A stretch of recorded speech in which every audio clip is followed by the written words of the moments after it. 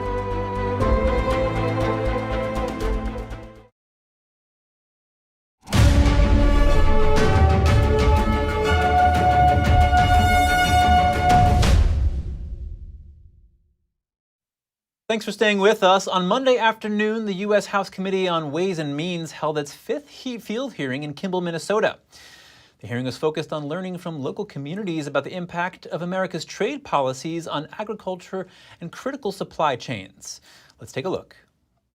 Representatives from Minnesota's farmers, ranchers, and mining communities testified before the committee.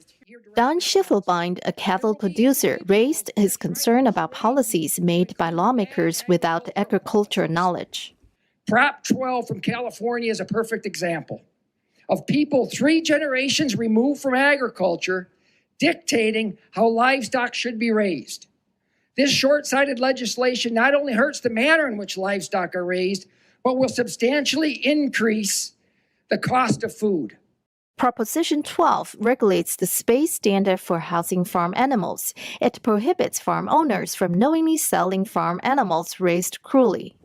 Brett Vode, owner of Dorridge Dairy, says trade agreements failed to protect American farmers' interests. Canada has continued to fall short of their commitments to the United States, failing to uphold its USMCA dairy tariff quota obligations by providing preferential treatment to their domestic producers.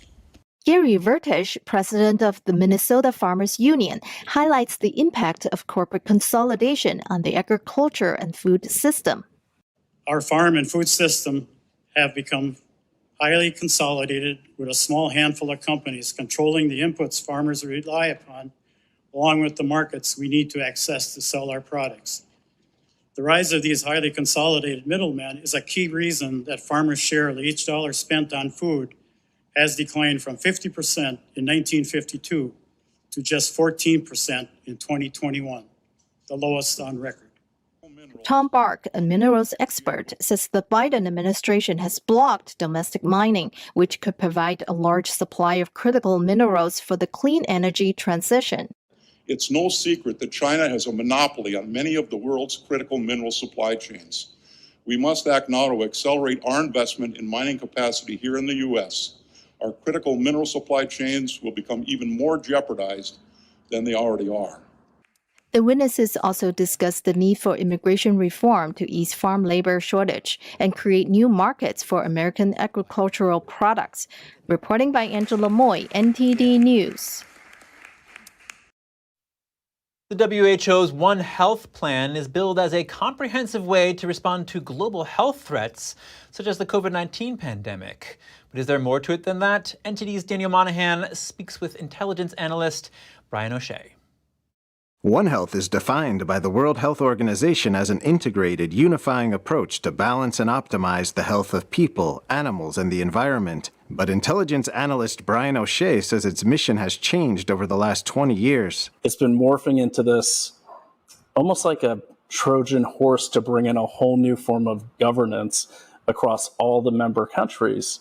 Not only lays out your approach to health as a country, but it also lays out how you should invest your money, how you should raise your food, how you should use your land. O'Shea says One Health is the governance that is built into the pandemic treaty at the WHO, which will be voted on next year. That treaty would unify the response of the U.S. and other countries during a health emergency. O'Shea is wary of what he sees as China's outsized influence in the WHO. Dr. Tedros, the director of the WHO, can simply snap his fingers, say there's a global health emergency or a new pandemic, and everyone falls under the treaty, they get locked down, whatever he wants, but you fall under these One Health rules, which again are at the core of the pandemic treaty.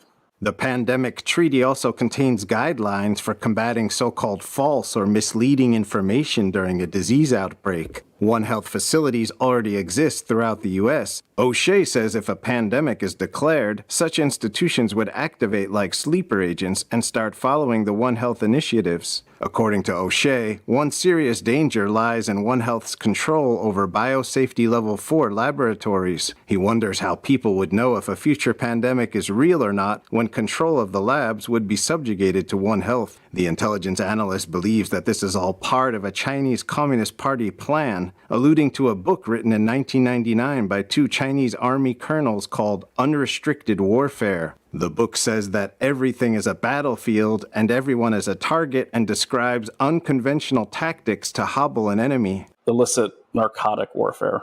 Flood a country with a highly addictive, illegal narcotic that will overwhelm their public health system. Well, fentanyl, the two main ingredients, come from Wuhan. O'Shea says another such tactic is to create 4 enemies for your enemy or employ cultural warfare, where you convince a country's youth or their very impressionable population to hate their country. More of the hating America, trying to change the history, tearing down the statues, tearing down the history. I mean, this is all right out of the not only the Unrestricted Warfare Handbook, but also out of the Cultural Revolution that happened in China in the 60s and the early 70s. O'Shea says it's communities that make a nation strong. He is calling on people to get off their computers and to go out and form bonds with their neighbors. The intelligence analyst says patriotism is one of the key elements of security and national defense, and that a people committed to defend what is theirs is tough to conquer. Daniel Monahan, NTD News. And if you have any news tips or feedback for the show, don't hesitate to email us at news.today@ntd.com. Still to come, gray whales in a Mexican lagoon love to approach people's boats. A rare sight elsewhere. What prompts this interaction? And a critically acclaimed...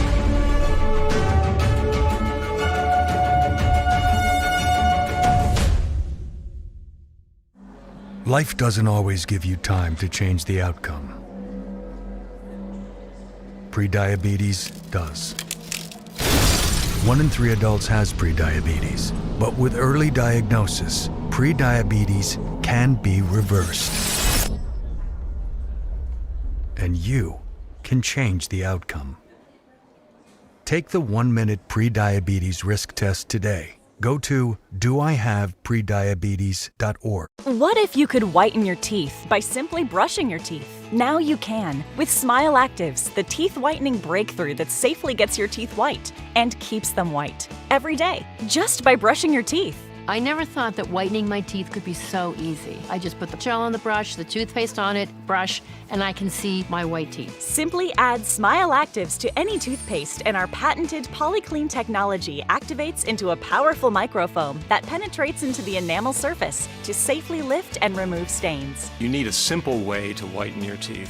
Without strips, without trays, without going to the dentist. And it was about time that a product was developed that you would be able to do that with just brushing. And now, Smile Actives is even better with new Pro Whitening Gel with 33% greater whitening power, clinically shown to whiten teeth faster, up to 8 shades. 100% of users saw whiter teeth. On food stains, coffee and wine stains, even on veneers, crowns, and dentures. I eat the blueberries, I drink the coffee, and I know that Smile Actives will keep my teeth white every day. If you could use something so easy like Smile Actives to take yellow teeth to white teeth, why wouldn't you? Why spend hundreds of dollars for whitening treatments at the dentist when now you can whiten your teeth with new Smile Actives Pro Whitening Gel every time you brush your teeth? Call or go to smileactives.com and for a limited time get new Pro Whitening Gel for just $24.95.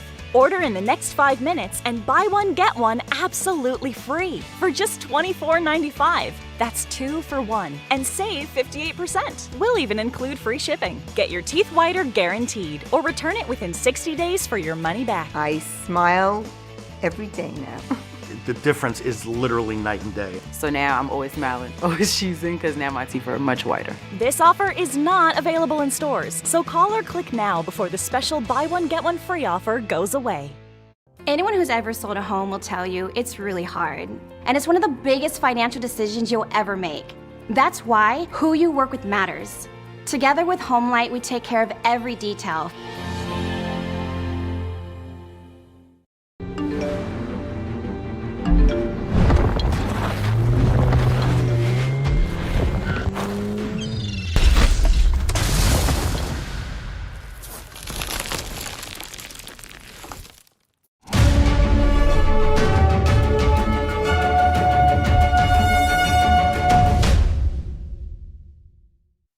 Welcome back, everyone. Mexico's San Ignacio Lagoon witnesses amazing interactions with whales. Gray whales there approach boats seeking human touch. According to a marine biologist, whales come up close to humans looking for help to pick off uncomfortable parasites. But others say these lice have benefits too. They can help whales slough their skin, but since whales' skin is sensitive, the presence of lice could be annoying to them. When I was there with the gray whales, I also had these whale lice jumping onto my hand, and you can feel like a prick of a needle, sort of. And I can imagine if that's around the sensitive skin of a whale, around the eyes or the lips of the mouth, it might be annoying. This Mexican lagoon is a breeding ground for gray whales. During the 19th century, commercial whaling spurred whales to start attacking whaling ships. But since then, the animals have been protected and whaling in the area has stopped. Now locals have developed a special bond with the animals. A London auction house has some rare manuscripts to offer. Among the highlights is the first edition of The Great Gatsby, autographed by author F. Scott Fitzgerald. Christie's auction house says it's part of a massive collection that belonged to Rolling Stones drummer Charlie Watts. Other items up for sale include rare editions by books by George Orwell, Agatha Christie, and James Joyce. They could sell anywhere from $1,000 to $380,000. The collection also includes memorabilia from jazz musician Charlie Parker, as well as scores belonging to American composer Irving Berlin and George Gershwin. The sale will take place on September 28th, as well as online from September 15th to the 29th. Critically acclaimed director Christopher Nolan is taking back audiences in time to the creation of the atomic bomb. NTD's Andrew Thomas has more on the man who oversaw the lab and in his own words became Death, Destroyer of Worlds. I think that idea of the pursuit of advancement, but at what cost, And yes, did this man create something to destroy? With Chris's film is that there's no monitors. You don't see. I hadn't seen a frame of the film until the first trailer, I think. And then I eventually got to see the film, and that actually is a far more satisfying experience. The bomb was subsequently used in Hiroshima and Nagasaki in an effort to end World War II. The film forces you into this kind of 3-hour contemplation that flies by because of the mastery of the filmmaking. But after it, and tell me if you felt this way, I was kind of like, I got some thinking to do. Nolan is known for his conceptual narratives and visual style in films like Inception and Tenet. I just thought to take the audience there, to be there in that room with these people as they had to make these horrifying decisions that have defined the world we now live in. What a remarkable, dramatic event to bring the audience to. Oppenheimer is set to hit theaters July 21st. Andrew Thomas, NTD News. Tom Cruise attended the Mission Impossible 7 world premiere in New York. The much-anticipated release was delayed last year due to the COVID-19 pandemic response. Cruise signed autographs and posed for photographs with fans alongside co-stars Haley Atwell, Simon Pegg, and Rebecca Ferguson. The 60-year-old famously does most of his own stunts, and the film includes one of his most dangerous to date, riding a motorcycle off a mountain cliff, free-falling and parachuting down to safety. Cruise and part 2 of the film is around 40% done and due out next summer. Thank you for tuning in today. I'm Chris Beers.